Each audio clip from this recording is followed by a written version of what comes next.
কিলোর বস্তায় এই 100 গ্রাম খানিক আগড়া চলে গেছে। আড়তে নিয়ে গিয়েছেন বিক্রি করার সময় এই 50 গ্রাম আগড়াটাও ধানের, যেহেতু হাটটা বেশি সবটাই ধান, 50 গ্রাম মাত্র আগড়া, এই আগড়াটা কার রেট পাবে বলুন তো? আরাম করে ধানের রেট পেয়ে যাবে, আলাদা করে দাম কাটিং হবে না। কিন্তু 50 কিলো বস্তাতে 50 কিলোর মধ্যে আপনার 49 কিলো 950 গ্রামই হচ্ছে আগড়া, আর মাত্র 50 গ্রাম কি ভরা আছে? ধান ভরা আছে। বিক্রি করতে গেছেন, বলে এত সবই আগড়া গো, দিলে দিতে পারো, পোল্ট্রির ফার্মে দরকার হবে 1 টাকা কিলো পাবা, তো 1 টাকা কিলো দিয়ে দিলেন, টুকটুকি ভাড়াটা তো হবে। ওই 50 গ্রাম ধান ভরা আছে, ওটার আলাদা রেট দিবে না এটার আগড়া রেট দিবে? বুঝতে পেরেছেন? মহল্লায় বেনামাজি হচ্ছে আপনার 95 জন 97 জন, আর তিনটে হচ্ছে মাত্র, বলুন কিসের রেট হবে? যেদিন মহল্লায় 97টা নামাজি হবে আর তিনটে বেনামাজি, আল্লাহ দয়া মাতে তিনটেকে আল্লাহ কিসের ধানের রেট বলুন? দোয়া কবুল হবে কি করে বাবা? দুর্ভাগ্যের কথা বলছি, ভালো করে শুনবেন।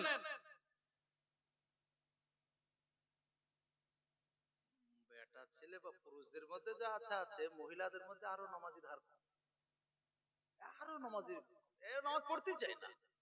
কিন্তু রাসূল কারীম সাল্লাল্লাহু আলাইহি ওয়াসাল্লাম মহিলাদের জন্য খুব ছোট্ট একটা কোর্স, একদম খুব সাধারণ একটা, রাসূল কারীম সাল্লাল্লাহু আলাইহি ওয়াসাল্লাম তাদের জন্য একটা ছোট্ট একটা সিলেবাস দিয়েছে, একদম সহজ। আমার নবী বলেছেন যদি মহিলারা মাত্র 4টে কাজ, কটা বললাম, সেই মহিলাটা জান্নাত। শুধু জান্নাতি নয়, জান্নাতের 8টা গেট খোলা থাকবে, যে গেট দিচ্ছে সেই গেট দিয়ে সেই মেয়েটা জান্নাতে যেতে পারবে। কটা জিনিস বলেছি? 1 নাম্বার ইজা সাল্লাত খামসাহা, তাহাজ্জুদ পড়া দরকার নেই, অবিন পড়া দরকার নেই, ইশরাক পড়া দরকার নেই, চাষ পড়া দরকার নেই, পড়লে ভালো। ঈদের নামাজ পড়া দরকার নেই, জুমা পড়া তোমার দরকার নেই, শুধুমাত্র রাসূল সাল্লাল্লাহু আলাইহি ওয়াসাল্লাম বলেন 5 ওয়াক্ত সালাত যদি তুমি আদায় করো বাস যথেষ্ট। কারণ মেয়েদের আর রিজালু খাওয়ামুন আলান নিসা, এদের উপরে পুরুষরা রয়েছে, এদের দায়িত্ব একটু বেশি, এই জন্য বেশি লম্বা কোর্স দেয়নি, মাত্র 5 ওয়াক্ত সালাত। দুর্ভাগ্যের কথা, আমার দেশের মেয়েরা একদমই উদাস। কিন্তু এটাও আমি বলছি, এই যে মহিলাদের নামাজের হার কম, এর জন্য পুরুষরা দায়ী, পুরুষরাই দায়ী। রমজান মাসে সেহরি রান্না করে আপনাদের দেশে ছেলেরা না মেয়েরা গো? বলুন, মেয়েরা রাত্রি 1টার সময় উঠে খাওয়া দাওয়া করায়, রান্না হয়ে গেছে, খাবার খুলে এবার স্বামীকে ডাকছে, গো শরীফুলেরা বা উঠো, 7 বার ডাকে তা ওঠে না, এই মোড়া দেয় ও মোড়া দেয়, বলে উঠো নাহলে এখন আজান দিবে। উঠে আর ডাইনিং এ যাবেন, এখানে এসে ওখানেই 2-4 থাবা মেরে খেয়ে শুয়ে গেল। সকালবেলা কি দিয়ে ভাত খেতে জানি না, শরীফুলের মাকে দিয়ে চলো, ও তরকারিও ভালো করে খেয়াল নাই। 5:30টার দিকে গাড়িতে হর্ন দিচ্ছে, বাচ্চাটা পড়ে, পার্শ্বে হয়তো যাবে বাসাপাড়া, হয়তো কোন একটা নার্সারি স্কুলে পড়ে, স্বামীটা ঘুমাচ্ছে, স্ত্রীটা সঙ্গে সঙ্গে উঠে বাচ্চাটাকে স্কুল বের করে দিল। 1টার সময় উঠে চল, রান্না করলো, স্বামীকে খাওয়ালো, আবার 5:30 উঠে গেছে। ছাগলগুলো যদি বাড়িতে থাকে বের করে দেয়, ঘরটা পরিষ্কার করে, মুরগিগুলো বের করে দেয়, তারপর পুরো বাড়ি ঝাড় দেয়, থালাগুলো এনে আবার মাজতে বসে, ধুতে বসে। স্বামীটা ঘুমাচ্ছে এখন। 7:30 8টার দিকে তার পার্টনার আসছে, বলে যাবি না চরে, নতুন হাট যাবি না? তো বলে খুব ঘুমাচ্ছে। বলে এত ঘুম কিসের? সেহরি খেয়েছি যে, ক মিনিট? 5 মিনিট। কিন্তু বেটা কটা পর্যন্ত ঘুমালো বলুন? 8টা পর্যন্ত। দিনে 3 বেলা রান্না করে আমাদের মা বোনেরা, বাচ্চা প্যান্টে পায়খানা করে দেয়, পরিষ্কার করে মা বোনেরা, স্বামীর জামা কাপড়গুলো ডেইলি সপ্তাহে ধুতায় মা বোনদেরকে, সবটাই মা বোনেরা করে। আরে বাচ্চা যখন একটা মেয়ের বাচ্চা জন্ম নেয় 3 বছর, তার ভালো করে পুরো রাত্রে বা দিনে ঘুমই হয় না, যখনই ঘুমাতে যায় বাচ্চা কান্না করে ওঠে, সব সময় বাচ্চাটাকে কোলে নিয়ে বেড়াতে হয়। কত কষ্টের কাজ, কে পালন করে? মেয়েটা পালন করে। কিসের জন্য? স্বামীর পক্ষ থেকে অর্ডার আছে, যদি কোনো কাজের ঘাটতি হয় হয়তো কোনো নাস্তা পানির ব্যবস্থা হয়ে যেতে পারে, এই জন্য সব কাজ পালন করে। কিন্তু মাত্র 5-25 মিনিট ফেদারুলের চাদরটা গায়ে দিয়ে শীতের সময়, গরমের সময় সিলিং ফ্যানের তলায় বসে 5 ওয়াক্ত সালাতটা আদায় করতে পারত বাবা, স্বামী যদি চাপ সৃষ্টি করত।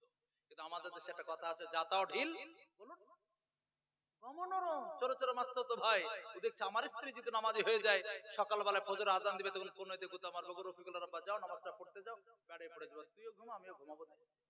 হাদিসে আছে শয়তান কানে প্রস্রাব করে দেয়। আস্তাগফিরুল্লাহ বলবেন না? এটা স্বামীর দোষ, যার অধীনে আছে তার দোষ। কিয়ামতের দিন বেড়ে পড়ে যাবেন। এই জন্য কোরআনে কারীম আল্লাহ নামাজ পড়ার কথা বলেননি, তাহলে বলেছে কিন্তু আকিমুস সালাহ, নামাজ কায়েমের কথা বলেছেন। কেন? নামাজ শুধু একাই আপনি পড়লে হবে না, আপনার অধীনে যারা আছে তাদেরকে যদি নামাজ না পড়া করান, কিয়ামতের দিন আপনার কেসটা পেন্ডিং হয়ে যাবে। জান্নাতে যেতে যাবেন আপনি, হাজী সাহেব জান্নাতে যাওয়ার জন্য প্রস্তুতি, হুজ্জান এসে সংশয় বলবে আমাকে জাহান্নামে দিচ্ছে আর আমার স্বামীকে, মানে 3 বেলা রান্না করে খাওয়াইছি তাকে, তার সংসারের সব কাজ পালন করেছে, একটু ঘাটতি হলে আমার পর টর্চিং হতো, আর আমাকে নামাজের কথা তো কোনোদিন বলেনি আল্লাহ, আমাকে যদি জাহান্নামে দাও ওকে দিতে হবে। কুল্লুকুম রাইন ওয়া কুল্লুকুম মাসউলুন আন রায়াতিহি, আবু দাউদের রওয়ায়াত। এই জন্য দায়িত্ব নিতে হবে, আপনার অধীনে যারা আছে তাদেরকে একটু আপনাকেও সজাগ করতে হবে। বলতে চাইছিলাম মহিলাদের নামাজের ঘাটতি, আবার কিছু মেয়েরা নামাজ পড়লেও কি যে সূরা পড়ে আর কি যে দরুদ পড়ে, ও ফেরেশতা পৃষ্ঠা খুঁজে পায় না, আর কোরআনটাই শুদ্ধ নেই। এর জন্য দায়ী গ্রামের মোড়ল মাতাব্বররা। আমাদের দেশে লক্ষ লক্ষ টাকা খরচ করে প্রত্যেকটা মহল্লা এখন জালসা, একটা বক্তার পেছনে মাত্র 1.5-2 ঘন্টা বক্তব্য দিয়ে 20,000, 30,000, 40,000, 50,000, এই মাথা মোটা জাতি 50,000 টাকা খরচ করে বক্তা নিয়ে আসে। মাত্র ক ঘন্টার জন্য বলুন? 1-1.5 ঘন্টা, বেশি না 1-1.5 ঘন্টা, 20, 30, 40, 50, 60,000 টাকা খরচ করে বক্তা নিয়ে আসে। দুর্ভাগ্যের কথা, কিছু যুবক ছেলেদের একটু মনে দয়াময় হয়েছে, একই ক্যাশিয়ার, মসজিদেরও যে ক্যাশিয়ার, জালসা কমিটির একই ক্যাশিয়ার, বক্তাকে 60,000 আগে 6 মাস আগে 30,000 দিয়েছিল অ্যাকাউন্টে, স্টেজ থেকে নামতে হুজুর মনে কিছু করেন না, আপনার আপ্যায়ন করতে পারলাম না, আর একটা খাম 30,000 ধরে দিল, 60,000 টাকা ভাউচার মেরেছে। যুবকরা বলছে ইমাম সাহেব তার ছেলে মেয়ে হয়েছে, বেটা পড়াশোনা করছে, মাধ্যমিক পরীক্ষা দিবে, ইমাম সাহেবের বড় ছেলেটা, মেয়েটার বিয়ে শাদী হবে, একটু বেতন বাড়ালে হবে না? 9,000 টাকা মাত্র বেতন দাও গো, ইমাম সাহেবের জন্য একটু ভাবো না, সামনে জুমাতে একটু বসো ইমামের জন্য, ভালো ছেলেরা। তো কেশিয়ার মাথা মোটা কি বলছে জানেন? ইমামের বেতন যদি বাড়ে তাহলে আমি আর কেশিয়ার থাকবো না। ও মাথা মোটা কিন্তু বক্তাকে দিতে পারলো মাত্র 1.5 ঘন্টার জন্য কত টাকা বলো? 60,000। আর যে মানুষটা 24 ঘন্টা 30 দিন ডিউটি করলো, তাকে 15,000 টাকা মাস আমরা বেতন দিতে পারি না। আল্লাহর কসম বলছি, এই জাতির অবনতি হওয়ার এটা একটা বিশাল বড় কারণ। রাসূল বলেছেন, হাদিসে আছে, মাসাজিদুম আমিরাতুন ওয়া হিয়া খারাবুম মিনাল হুদা, মসজিদ আলিশান হবে, মানে মসজিদের প্রত্যেকটা মাল ব্র্যান্ডেড কোম্পানির হবে, মার্বেল ভিয়েতনাম কোম্পানির, টাইলস কাজারে কোম্পানির, মাইক আহুজা কোম্পানির, ফ্যান গুলো অরপট কোম্পানির, সুইচ গুলো প্রীতি কোম্পানির, সব ব্র্যান্ডেড মাল হবে। কিন্তু খারাবুম মিনাল হুদা, ইমাম সাহেবটা আমরা সন্তোষ কোম্পানির খুঁজে বেড়াই। 9,000 টাকার যদি ইমাম পাই, 12,000 ইমামকে বলে হুজুর আপনি জায়গা আরো দেখে নিতে পারেন। আল্লাহর কসম বলছি, মসজিদে মার্বেল আছে, টাইলস আছে, পুট্টি আছে, সব আছে, ইমাম সাহেবের সূরা ফাতিহাতে 9টা ভুল, সব বেকার, সব বেকার। মসজিদে মার্বেল নেই, টাইলস নেই, পুট্টি নেই, ছাপ্পড়ের মসজিদ। মসজিদে কোন রকমের উন্নত মানের কোন ম্যাটেরিয়ালস খরচ করেননি, শুধুমাত্র ছাউনি দিয়ে মসজিদ তৈরি করেছেন। ইমাম সাহেবের পেছনে নামাজ পড়ছেন তো মনে হচ্ছে কোরআন নাজিল হচ্ছে, বক্তব্য শুনছেন তো মনে হচ্ছে প্রত্যেকদিন জুমাতে 1.5 ঘন্টা বক্তব্য দিচ্ছে, আলাদা জালসায় বক্তা ভাড়া করার কোনো দরকার নেই। এইরকম ইমাম আপনি রাখবেন, মসজিদের নামাজটা সবথেকে কোয়ালিটির হবে। প্রত্যেকদিন 50টা ছেলে মুনাজ্জাম বক্তব্যের মাধ্যমে কোরআন তেলাওয়াতের পরিবেশ গ্রামে তৈরি হয়েছে। প্রত্যেকদিন বাচ্চাদেরকে নুরানি কায়দা শেখাচ্ছে, প্রত্যেকদিন দোয়া দরুদ শেখাচ্ছে। 3 বছর পর গ্রামের গেটআপটা চেঞ্জ হয়ে যাবে, গ্রামে জালসাই লাগবে না। কিন্তু আমার বাঙালির মধ্যে এই পরিবেশটা তৈরি হলো না। একদিনে জালসাই লক্ষ লক্ষ টাকা খরচ, বক্তার পেছনে 1.5 লক্ষ টাকা, প্যান্ডেলে 1,20,000 টাকা, খাবারে খরচ হচ্ছে আপনার 151 দেগ খিচুড়ি, পুরো হই হই থই থই থই থই। কি হলো? ফজরের নামাজে যে 3টে মুসল্লি ছিল জালসার দিন ওইগুলোও নাই। আফসোস, আল্লাহ জাতিকে বোঝার তৌফিক দান করুন, সকল বলি আল্লাহুম্মা আমিন। আমি বলতে চাইছিলাম যে বিশেষ করে আমরা প্রাথমিক অবস্থায় প্রত্যেকের নিজের ছেলে মেয়েকে স্কুলে পড়ান, কলেজে পড়ান, ইউনিভার্সিটিতে পড়ান, দরকার আছে এই মুহূর্তে ভারতবর্ষের বুকে টিকে থাকার মূল চাবিকাঠি হচ্ছে শিক্ষা। এটা দরকার, কিন্তু তার মানে এটা নয় যে একটা সাইডে জিরো আর একটা সাইডে হিরো। আপনার ছেলেটাকে স্কুলে কলেজে দেন, তার আগে একটু মূল্য খাই দিবেন, তারপরে বিরিয়ানি, মুরগা, মুসাল্লাম যাই খাওয়াবেন, ও যখনই ঢেকুর তুলবে সাথে সাথে ও বিরিয়ানির উঠুক, কিন্তু পেছনে আগে সাহেব আছে, ও বলবে আমিও আছি গো মূল্য।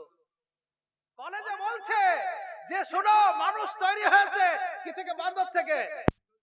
আল্লাহ মানুষকে তৈরি করেছে, আর রহমান আল্লামাল কোরআন, খালাকাল ইনসান। খালাকাল বলুন ইনসান, কে বানিয়েছে? আল্লাহ মানুষকে বানিয়েছে। ও বান্দর থেকে মানুষ, ওই ঠেকুরটা উঠবে। এই কিসের ঠেকুর?